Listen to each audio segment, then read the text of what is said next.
The purpose of narrative text, tujuan teks narasi. The aim of narrative text is to entertain the reader through the amusing story. Jika diartikan, tujuan naratif teks adalah untuk menghibur para pembaca dengan ceritanya yang menarik. Of narrative text atau yang jenis teks narasi.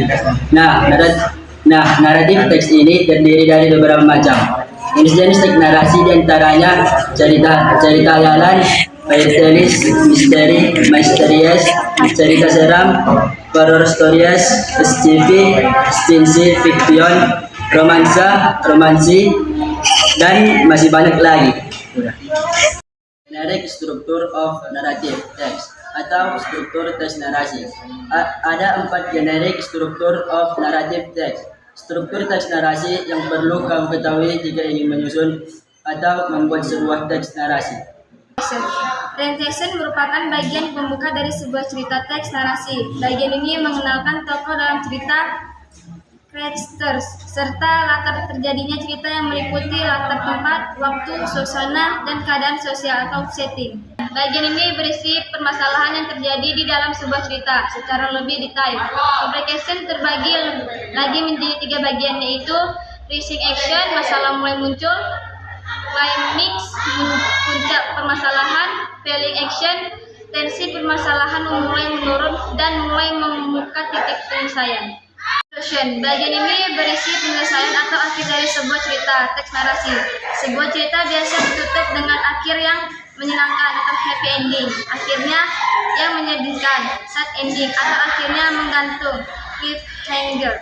Presentation, bagian terakhir dari struktur teks narasi atau naratif teks. Ini biasanya berisi kesimpulan, pesan moral atau moral value, atau perubahan watak tokoh di akhir cerita. Realization, ini sifatnya opsional karena tidak harus selalu ada pada suatu teks narasi.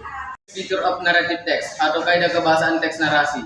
Kalau kamu ingin membuat contoh narrative text, ada baiknya pahami dulu kaidah kebahasaannya. Ya, karena unsur inilah yang menjadi ciri khas teks narasi. Lalu apa saja sih linguistic feature of narrative text atau kaidah kebahasaan teks narasi itu?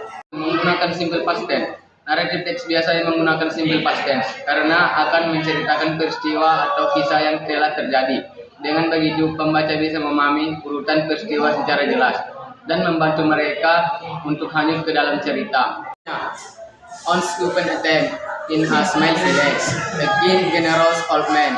One day as in was walking through the forest, he stumbled upon a gate. 2. Menggunakan adverb of time. Adverb of time adalah kata yang memberi keterangan terkait kapan peristiwa terjadi, berapa lama, dan berapa sering peristiwa itu berlangsung. Pada naratif teks, adverb of time membantu memperjelas konteks, urutan peristiwa dalam cerita.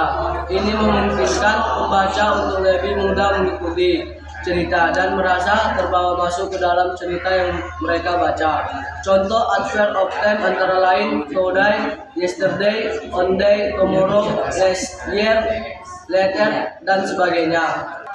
Menggunakan adjektif. Adjektif adalah kata yang digunakan untuk mendeskripsikan noun atau kata benda, dan pronouns atau kata ganti yang bisa berupa orang, tempat, hewan, benda, warna, bau, atau abstrak lainnya. Adjektif bisa kita sebagai kata sifat. Dalam naratif teks, adjektif membantu menciptakan cerita yang lebih atau deskriptif. Dengan begitu, ini akan menstimulasi imajinasi pembaca sehingga mereka dapat ikut hanyut ke dalam cerita. 4. Menggunakan noun phrase. Noun phrase adalah kata-kata yang berfungsi sebagai kata benda. Bisa berupa tempat, orang, makhluk hidup, dan lain-lain. Nah, sama halnya dengan adjektif. Noun phrase digunakan untuk memberi deskripsi yang lebih rinci dari sebuah naratif teks. Contoh naratif teks. The lion and the poor slave. There was once a slave who was used by his master.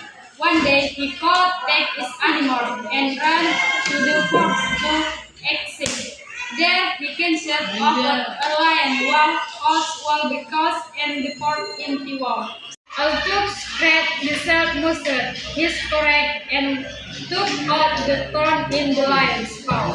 When the lion was finally free of the thorn, he ran into the forest and did harm the slave. Some time later, the slave was caught by his master along with some animals in the forest. The master ordered the slave to be thrown into the lion's den.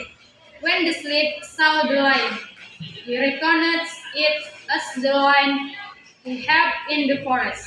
The slave was able to escape the den unhurt, and he freed all the other animals. Arti naratif teks, singa dan budak yang miskin. Pernah ada seorang budak yang diperlakukan dengan kejam oleh tuannya. Suatu hari dia tidak tahan lagi dan lari ke hutan untuk melarikan diri. Di sana dia bertemu dengan seekor singa yang tidak bisa berjalan karena ada duri di kakinya. Meskipun takut, sang budak mengumpulkan keberaniannya dan mencabut duri di kaki singa tersebut. Ketika singa itu akhirnya bebas dari duri tersebut, dia berlari ke hutan dan tidak menyakiti budak itu. Beberapa waktu kemudian, budak tersebut ditangkap oleh tuannya bersama dengan beberapa hewan di hutan. Sang tuan kemudian memerintahkan budak tersebut untuk dilemparkan ke dalam sarang singa. Ketika budak itu melihat singa tersebut, dia mengenalinya sebagai singa yang ditolongnya di hutan. Budak itu dapat melarikan diri dari sarang tanpa terluka dan dia membebaskan semua hewan lainnya.